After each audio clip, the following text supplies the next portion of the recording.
आपको क्या लगता है कि जैसे ठीक है, जब भी एक बार लगातार होता रहता है कि लीडर आपका फेल होता जा रहा है होता जा रहा है, तो प्रेशर भी तो आना शुरू होता है ना। ठीक है, माँ की पसंद बेटा हो सकता है, पुत्र मोह हो सकता है, लेकिन अब तो सीधे सीधे छोटा नेता हो बड़ा नेता हो, वो राहुल पर सवाल उठाने लग गया है। देखिए, एक तो आप समझ लीजिए, मैं इनसे इत्तेफाक इस बात पे नहीं रखता हूं, क्योंकि मेरे हिसाब से राहुल गांधी बहुत बड़े कीर्तिमान के पास है। आपने 100वें एक शतक की जो बात करी, वो रियलिस्टिक चांस है भाई। इस वर्ष 5 चुनाव हैं, तो अगर सब कुछ सही रहा तो राहुल गांधी एक बहुत बड़ा कीर्तिमान स्थापित करेंगे। देखिए, एक ऐसी पार्टी है कांग्रेस पार्टी जहां पर हार को सेलिब्रेट किया जाता है। इन्होंने एक बात करी अभी एनजीओ की, वो अब उस चीज से उठ चुके हैं, वो हार जीत की मोहमाया से उठ चुके हैं। राहुल गांधी खुद बोल चुके हैं, भाई मैं तपस्वी हूं, मुझे कोई फर्क ही नहीं पड़ता कि अब क्या हो रहा है। मैं तो भारत जोड़ो यात्रा भी वहां से निकाल के उस टाइम ले गया था। मुझे याद है गुजरात का चुनाव हो रहा था, गुजरात से ही नहीं लेके गए। उन्होंने कहा चुनाव के लिए थोड़ी मैं कर रहा हूं, तो इसलिए ये उस स्तर पर अब पहुंच चुके हैं। पर एक बात मैं आपसे कहूंगा, इन्होंने कहा कि सिंहासन पर कौन बैठेगा। भाई जब सिंहासन बचेगा तब तो कोई बैठेगा ना सिंहासन पे। आज कांग्रेस पार्टी वहां पर है जहां पर इसके 2 तबके हमें होते हुए दिख रहे हैं, और ये बहुत टाइम से होते जा रहे हैं। आप अगर देखो, हर राज्य जहां पर गलती से इनकी सत्ता आ जाती है, वहां पे 2 दल खड़े हो जाते हैं। हमने देखा सचिन पायलट गहलोत देखा, अभी हम डीके और सिद्धरमैया देख रहे हैं। बहुत सीधे स्तर पर अगर हम पीछे मुड़कर देखें, पीछे होकर हल्का सा देखें, तो ये राहुल गांधी और प्रियंका वाड्रा के 2 एक तबके खड़े हुए हैं। हम लाख कह लें कि चलिए भाई बहन का प्रेम बरकरार है, पर कब तक है ये बात? आज हमें ये बात दिख रही है। क्यों प्रियंका वाड्रा को भेजा गया वायनाड? क्यों नहीं उनको यूपी में रखा गया? भाई क्या पॉपुलर हो जाती? जब वहां पर जनरल सेक्रेटरी बनी थी, जब उन्होंने अपनी राजनीतिक पारी शुरू करी थी, भले ही 2022 में बहुत बुरी शिकस्त हुई थी, 2-2.5% ही वोट आया था, पर थी तो वो यूपी में जो काम कर रही थी, उनको क्यों भेज दिया गया वहां पर? इसका कोई आपको लॉजिक समझ में आता है? रॉबर्ट वाड्रा ने भी इस पर काफी वोकल थे उस टाइम पर, अगर आपको याद हो। वो तो बार बार कहते रहे, बार बार कह रहे थे। तो मेरे हिसाब से अगर आप मुझसे पूछे ना, 2026 में हमें फाइनली वो पल आ गया है जिसे कहा जाता है ना कि कैमल की बैक कब टूटेगी, कब वो आखिरी चिन्ह होगा, वो अब आ गया। आखिरी चोट का समय है। या तो कांग्रेस के 2 धड़ होंगे, या फिर प्रियंका वाड्रा कमान संभालेगी। मुझे ऐसा लगता है इस वर्ष। राजकुमार जी, आप करण की बात से इत्तेफाक रखते हैं कि 26 में या तो कांग्रेस टूटेगी या प्रियंका आएंगी, या फिर प्रियंका के आने के लिए भी बहुत देर हो गई है? नहीं, मुझे लगता है बना जी, देखिए हमें थोड़ा कांग्रेस की जो राजनीतिक संस्कृति है उसको समझना चाहिए। जब तक संजय गांधी पॉलिटिक्स में थे, दूर दूर तक राजीव गांधी आने का कोई सवाल नहीं था। उनकी डेथ के बाद राजीव गांधी आए। हालांकि संजय गांधी की विधवा मेनका गांधी आना चाहती थी, उसके नाम पर परिवार टूटा उनकी पॉलिटिकल एम्बिशंस के चलते। उन्होंने अलग मंच बनाया जो बाद में जनता दल में विलय हुआ, राष्ट्रीय संजय विचार मंच, और एक ही सदस्य रहा।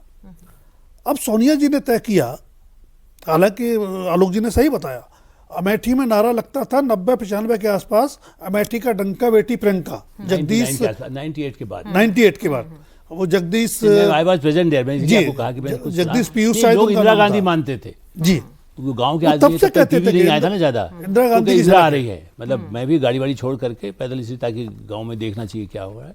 तो इसलिए क्या होता है कि तब लोग इंदिरा गांधी आ रही है। लोग, ये सही है कि वो परिवार में भी, वो फौजदार ने किताब में भी लिखा है कि इंदिरा जी भी सोचती थी कि मेरा ये काम, मेरी तरह काम करेगी कभी एक समय में। सो आई थिंक दैट्स व्हाई वो प्रियंका को शुरुआत में उन्होंने मदद करने के लिए सोनिया के लिए गई, और बीच में जो उन्होंने मेरा नाम लिया, एक लाइट में जोड़ देता हूँ करण जी को, क्या है कि ये एक स्ट्रेटेजी का पार्ट होता है। मान लो हम आए, राजकुमार जी हम तय कर लें कि आप इधर बोलना, मैं इधर बोलूँगा, अलग राय रखेंगे हम, तभी तो लाइव होगा ना, वरना कोई देखेगा ही नहीं। दोनों एक ही जिंदाबाद करने लगेंगे। असहमति को रखना चाहिए। तो अपने गुट ये जो कह रहे हैं, मैं इसलिए चूँकि इन सबको बहुत सालों से जानता हूँ, फ्रॉम संजय गांधी डेज। संजय गांधी अर्जुन दास के वहाँ ज़मीन पर खड़े रह करके काम करते थे।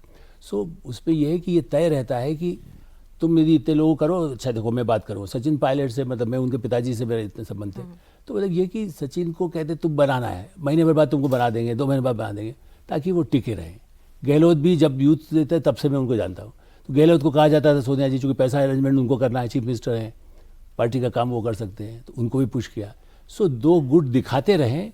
स्प्लिट वाली स्थिति कांग्रेस में, जो अर्जुन सिंह जैसे तिवारी कांग्रेस बनी थी, या यूँ तो संगठन बन जाए, या कांग्रेस में एक समय शंकर दयाल शर्मा जो स्प्लिट हुआ 69 का, तो इंदिरा जी ने उनसे कहा कि तुम अभी कुछ समय रहो ताकि उस संगठन कांग्रेस से कुछ कागज, जो भी सारी चीज़ें हैं वो लेके आ जाए। तो ज़्यादा समय नहीं रहे वो, शंकर दयाल शर्मा ने ही जब मुझे बताया था ये बात। तो मेरा ये कहना है कि ये तो एक पार्ट ऑफ स्ट्रेटेजी है।